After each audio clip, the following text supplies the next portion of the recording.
Coming up on this edition of the Rouge, White, and Blue CFL podcast, we've got no more air horns in Montreal. We've got issues with the CFL live stream online. We've got wraps of some preseason games, and we've got one other issue to talk about. I can't believe so much is happening in the CFL preseason. Coming up next.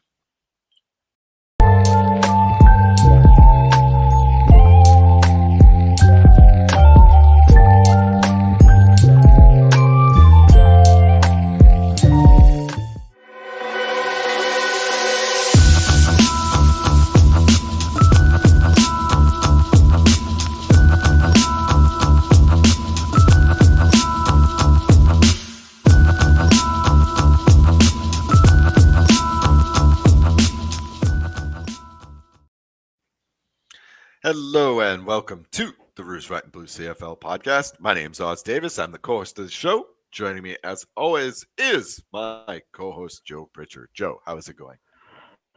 Oh, wonderful.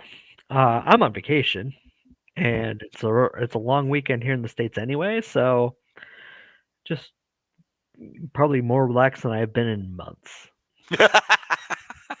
Probably a little All red right. too, from what I'm seeing here. Uh, um, yeah. I'm about to go on vacation, actually. So next week, I'll be on vacation. I see that, well, you still got the backdrop, Joe, so you never would know. It's not like you're doing this from a hotel. No. Yeah. So, right.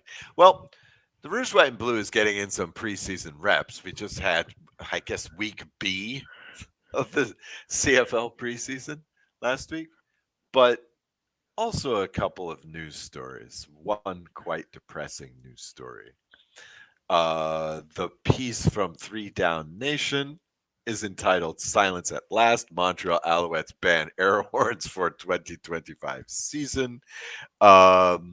This is first reported by Kevin Breton of Radio Canada. AIRHORNS will no longer be allowed at Percival Molson Stadium beginning with Saturday's preseason game against Ottawa.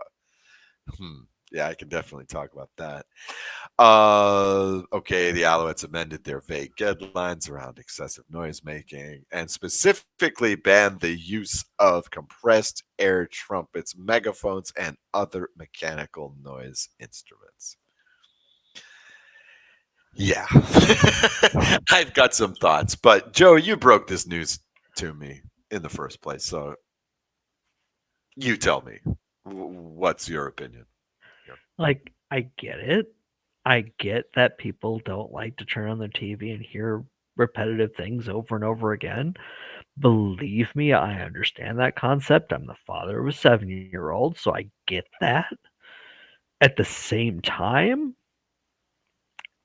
you could just tell without even really having to pay much attention. Hey, this game is in Montreal. It was Right, something unique that stood out. right, I am in general against things that take away unique things. If you want the same old, same old, same old, if you want just to have everything look the same, I mean that's what the NFL's for, right? It's all the same. hmm Like there's hmm nothing to make one large 80,000 seat stadium look different than the other, right? There's like barely anything anymore.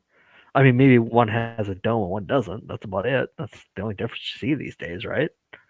hmm hmm hmm Like, Right, right, give me unique. Give me something that's right, part of the culture. right, I'll take it. right, right. Somebody pointed this out on Twitter. Twitter seems to be X Twitter. X Twitter seems to be about 3/4 against this ban and 1/4. Yeah, it's pretty annoying on TV. Now, the team, at least according to reports on CTV, was doing this ostensibly mostly out of the deference to fans, right? Fans at the games were quote unquote suffering through this. But I mean, Joe, it's like you say, man, it's I unique. guess It's unless you're sitting in the same section or a couple rows away or something. I've been to a few yeah, games there. It's yeah, not that overwhelming unless you must. I haven't sat that close to somebody doing that, but like it's not overwhelming for the vast majority of people there. uh-huh.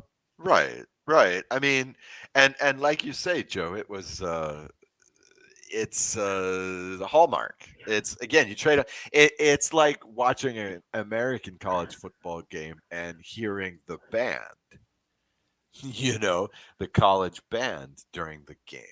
I mean, this is like an audio hallmark. As someone with limited vision, I mean, I appreciated having that in there. It becomes part of the rhythm of the game. And I saw a report on CTV regarding this, and having a super fan, some guy who's been a ticket holder for 20 some odd years in Montreal, saying this was part of us being the 13th man. I mean, it's part of the game. There. I mean, I was watching the preseason game this week. Ottawa at Montreal, and aside from Daryl Sankey getting in some quick hits early, I mean, I couldn't even tell I was watching an Alouettes game. Just My thinking. point exactly. I mean, what's I was ready to go on this rant. What's next? Are they going to get rid of the cowbells in Saskatchewan? Do they get rid of the wood cookies in Ottawa? Do they get rid of West Side Sucks?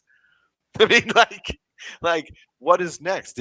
It's these things that somebody pointed out on X Twitter that it's one of these things that grew organically, and now you're going to ban it. If this were a promotion, they wouldn't be banning it. You know, it's just Yeah. like, And I ugh, mean, yet I do see it. I bummer. get it. If you're right in the path of it, or if you have some sort of, uh, if there's something that makes you averse to those kinds of sounds, this is going to make watching Montreal games a whole lot easier. I also understand that argument. Like, Nah, being me, I'll take the noise, but like I also get the accessibility portion of it too. I don't know why I mean, look, if this was really about the broadcasting, I don't understand why Then they couldn't just turn down the audio or move the for mic, announcing it. Yeah, right? I mean, just come on now. What Because it's got to be always have? sitting right next to one of them, right? Yeah, I And mean, that's you. been the argument for years and years and years. It's like, guys, move the mic, move the mic. Don't. And then it grew to ban this altogether. But like, you do that, you've wiped out the TV problem, right? Hmm. Hmm. This is depressing. I don't know. I I'm trying to be charitable and see this, but I don't know. Just another great tradition gone, I think. I'm sad about this, especially as an L's guy. I really like that. I thought it was part of the game. I thought it was part of the Montreal games. Okay, so let's go to some good news, especially for those of us living outside of North America. Um, the CBS, well, actually, in America, we can talk about CBS. Okay, so what's the situation with CBS Sports Broadcasting Pretty this much year? the same as last year. Okay, They grabbed 34 games, the mhm, vast majority before September or early September. right. They got a few, I think they grabbed Thanksgiving. I haven't really looked Oh, that hard at it yet. They grabbed Canadian Thanksgiving. They okay. grabbed like Labor Day weekend Oh, and okay. maybe a couple others. But like once college football starts rolling, they're Yeah. gonna check out like they always Yep. do. They did grab the Grey Cup last year. Not that it matters to me that much because I'm usually there, but they did that, so that helped get the game out to whoever's got the third tier sports network or sports Hmm. package because that's pretty much what you need for CBS Sports Network. Hmm. As Hmm. if we don't spend enough, right? But the other 47 are on CFL Plus as they have been for the last couple of years. So I've never had issues with that. And that always seems to work pretty well for me. So Didn't work so hot past this Right. past weekend with the preseason games, Right. but there's probably a lot more demand, especially given you're running multiple games at the same time. Okay. Because I Okay. think they played 2 in the afternoon and 2 in the evening. Like everybody played Saturday, Yeah. so there was a lot more going there, especially from Canada, because you can't usually Mhm. get it that way in Canada. Mhm. So there was issues. Just Ye- couldn't handle the demand for one, and then there were also issues with how the games were presented. Some places did really, really well. Some places not so much. Winnipeg mhm. being one of them. They pretty much just threw up the stadium feed and threw on the radio and let it go. And some places really made a production out of it. Mhm. Mhm. Mhm. Mhm.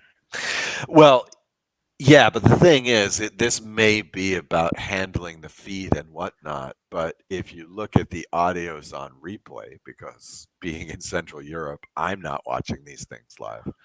So watching them on the replay, those audio issues are still there. You know, the sound completely drops off after the first quarter of the Ottawa Montreal game. I noticed the commercials are coming out fine, though. He I mean, said you got to get the cynically. important part done, right? Right, right. He said cynically. Now, of course, the commercials are always louder than the broadcast, no matter what you're watching. But in this case, the commercials are on normal volume, and the game is like almost on mute. Basically, the telecast is almost on mute. So, Yeah. I mean, hopefully, this is the preseason. it's a minor thing. Right. I mean, not everybody's going to be watching preseason football anyway. I didn't Right. watch any because I was doing stuff on Saturday. I haven't even gotten a chance to go back and even look through the Bombers one, and I might have missed my chance by now. But Uh-huh. I got what I needed from people that were there and from everything Britain, so I know what happened. Okay, Um, good. Because I wanted to talk about these games last week, so I don't have to worry about spoilers, right? no, don't worry about that. Okay. I caught the important points. Okay. But I guess the point I was making is that it's great that the free season's accessible now when it used to not be. Mhm. Yeah. But anything the CFL tends to do to try to attract fans or keep their fans happy always seems to end up biting them in the butt because we complain about everything anyway, right? Yeah, we'll complain about the air horns in Montreal when they're on, and now we'll complain about them when they're off. So yeah, you may be right. Pretty much. You may be right. I mean, that's just the way it works. It's just a minor point, though. It's like, guys, if you're going to offer it, make sure it A, works, and B, you can actually watch the game instead of just like the quarterback in the pocket, and that's all you see. Hmm. Hmm. Okay. All right. I've got one other news item I wanted to touch on, and Joe, I don't even know if you're aware of this. I don't usually talk NFL stuff on this show, but I want to talk about this story. There is a reason. Okay. The headline from the official site at NFL.com is NFL owners vote to permit players to participate in 2028 Summer Olympics flag football. Now, I don't know if you've been looking at this story. I'm a big fan of the Olympics. I love international competition. I'm a geek like that. Okay. Um, but flag football at the Olympics already sounds pretty, I don't know what to say. I don't want to say silly, but it sounds pretty gratuitous. Up until about a week ago, I was trying to think about who might actually be competitive in this thing. Thinking, okay, you have the US, you have Canada. Both of these countries have a tradition of, you know, American football, and thus, I guess, flag football at this point. Um, and you figure probably Australia will put up because somehow Australians manage to master every game that's out there. So, but I Well, I guess mean, if flag football has punting, they're way ahead of the game there, right? Yeah, I can just see it now. In the future Olympics, we'll have flag Australian rules football, uh, in the game. In any case, so I'm wondering, will CFL players play in this thing? Maybe. The problem I could see is that there might be where the NFL doesn't do anything in June, July, what have you, as far as actual Yeah, competition goes. The CFL's yeah, in the midst of their season, this so it's is kind of true. hard to just say go. Yeah. On the other hand, there are Canadians that are playing in the NFL now, right? Yes. Yes. Yes. I Yep. think those Yep. might be your better options if you're yeah, if you're from Like the yeah. Never if you mind. I'm losing my train of thought all of a sudden. Yeah, if if you're you're in putting the together a NFL, team. you're Yeah. Canadian, Yeah. you can go ahead and just Yeah. uh, you're free. The CFL I players are busy, so I honestly can't believe. I really think that's. I mean, what are we doing here? This is a showcase for this is America hosting an Olympics where they're gonna play the American game with a bunch of other teams ostensibly playing it. I mean, it's called American football. It's like well, I mean that's probably this is how basketball got its start in the Olympics, right? uh yeah, but basketball has since proven itself.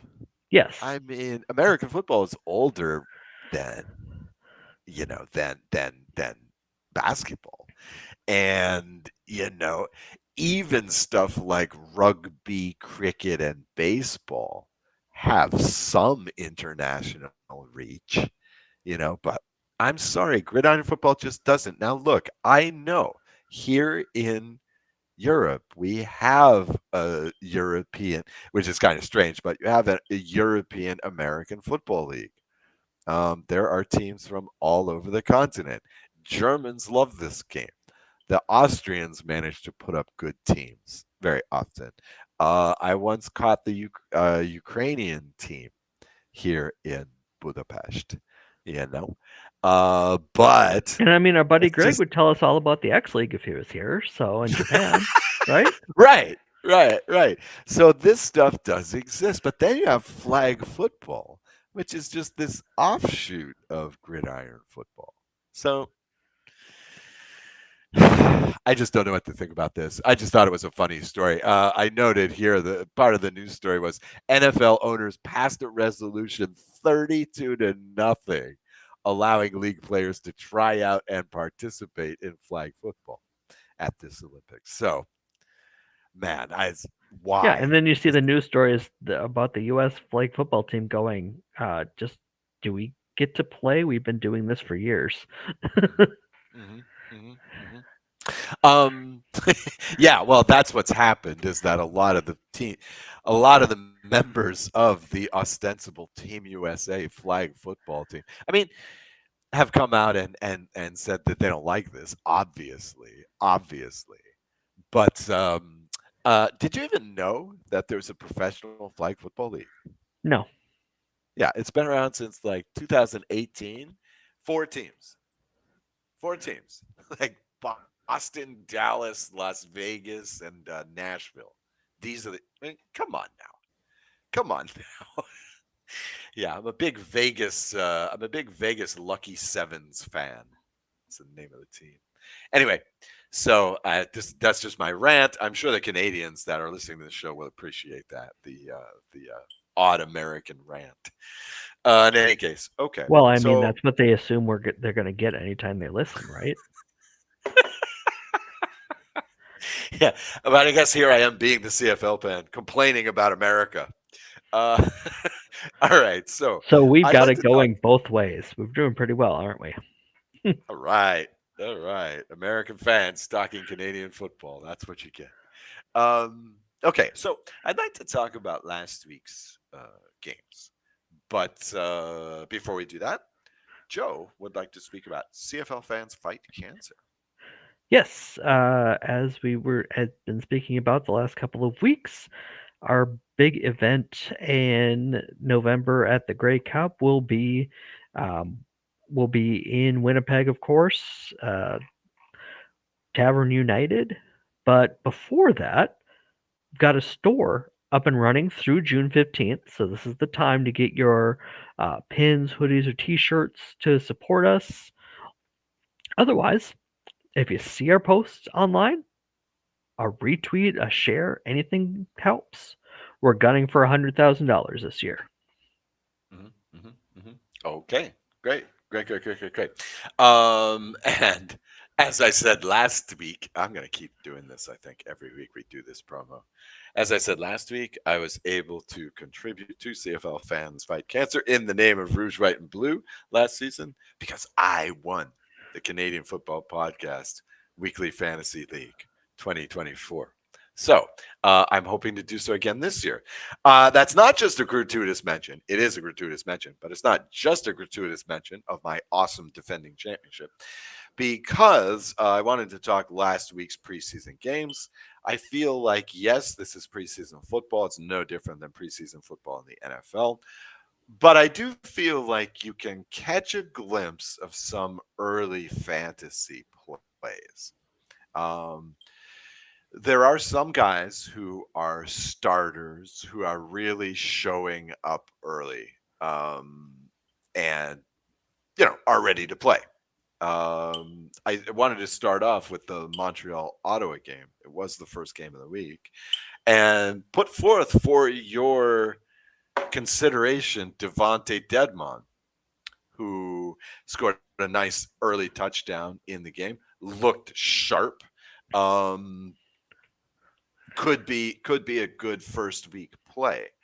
Winnipeg has the bye this week. In week one, I'm sorry. Mm-hmm.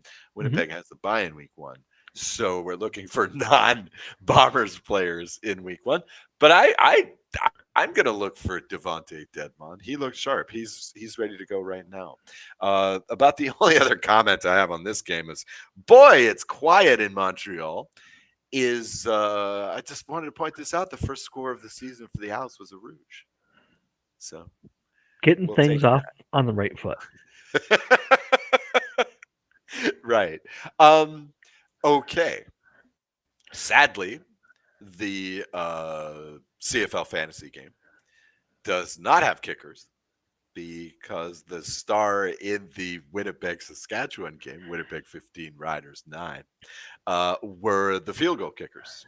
Oh yeah, we know the field goal teams are working well, Right. and really, from everything I heard and saw, it sounded like there was a different look on offense for Winnipeg this year.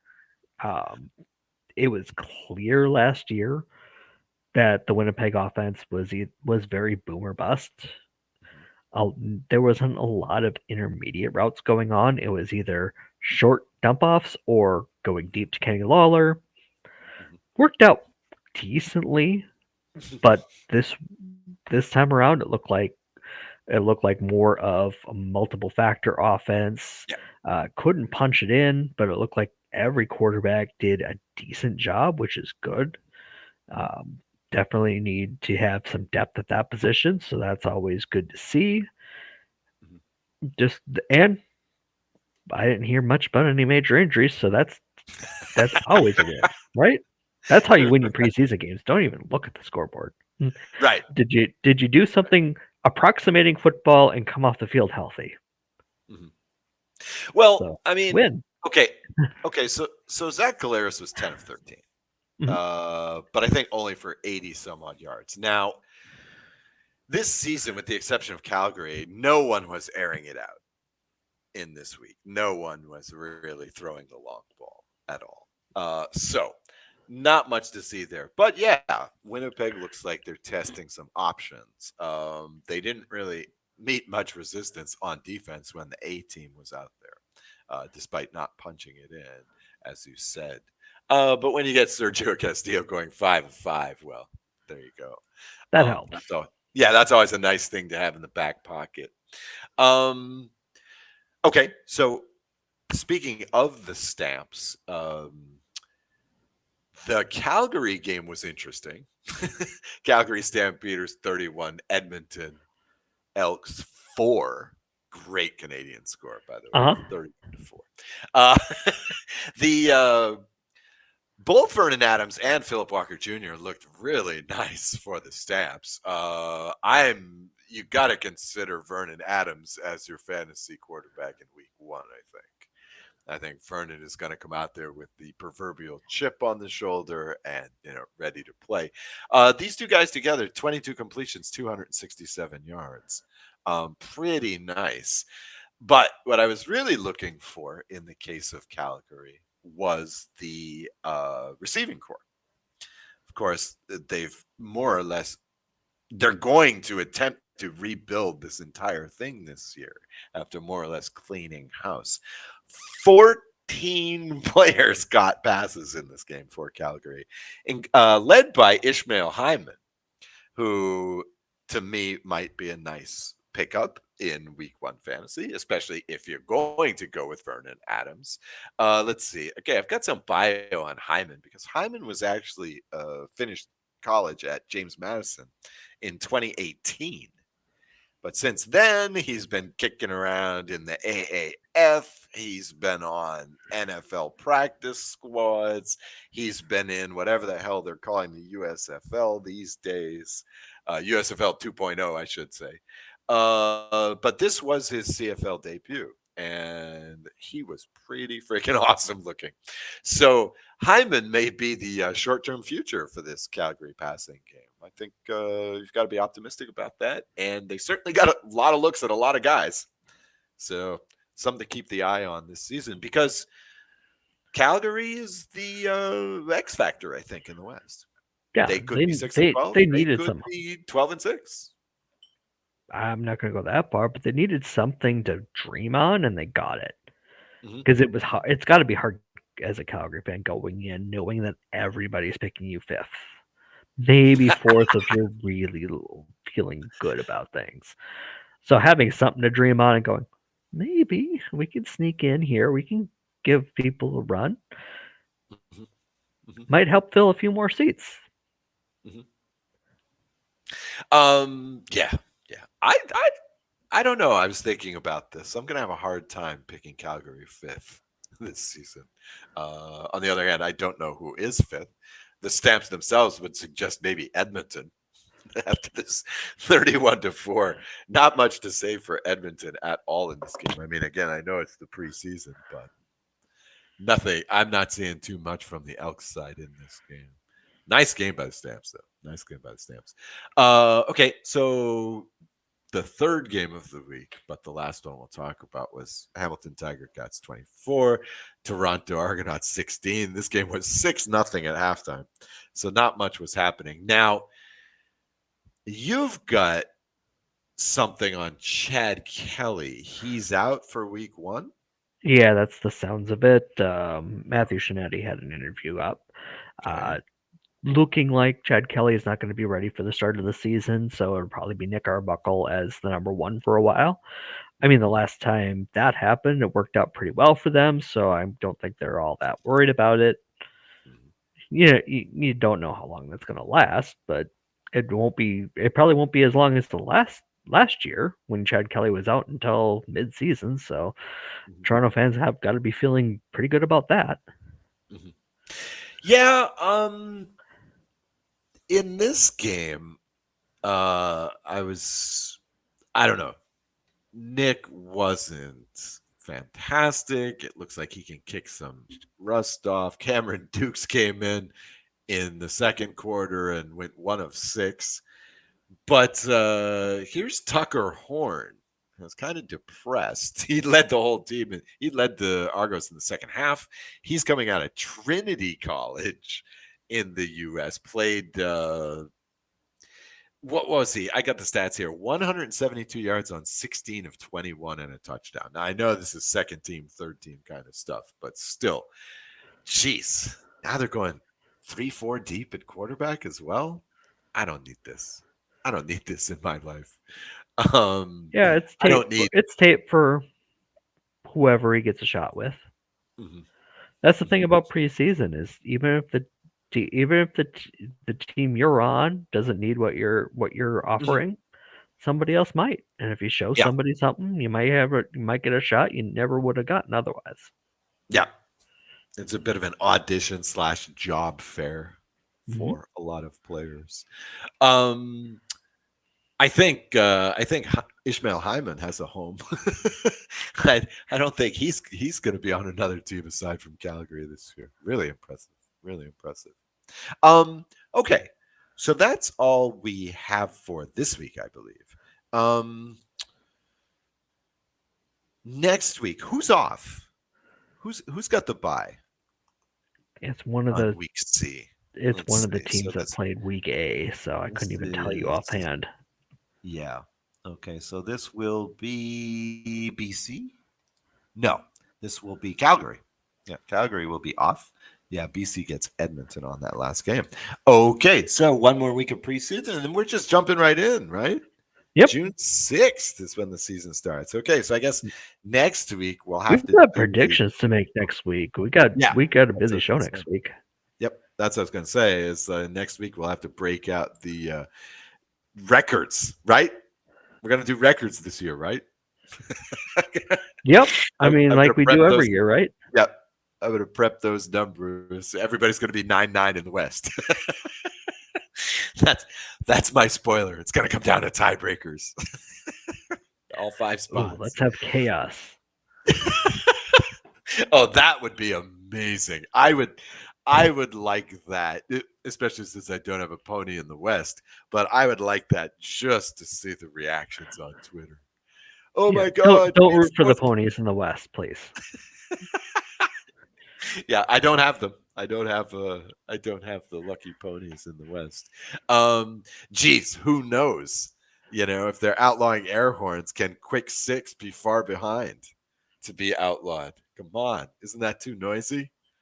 In any case, Well, I mean, all given Calgary's issues on offense last year, I don't think anybody was complaining about the noise, were they? wow. Yeah, Maybe and you're this year, getting in though. your Maybe preseason this reps year. too, Joe. Yeah. All right, slagging off the stamps. Gotta love it. Okay, so that will do it for this week. We will be back next week. One more time, CFLfansfightcancer.com is the Dot website. .ca or .ca. nope .com .com. Okay, .com. CFLfansfightcancer.com to contribute today and into the preseason and into the season, really. So please consider that. In the meantime, we will sign off. For my co-host Joe Pritchard, this has been the Rouge, White, and Blue CFL podcast, a production of the Shotgun Sports Network. Hey, enjoy the final week of preseason.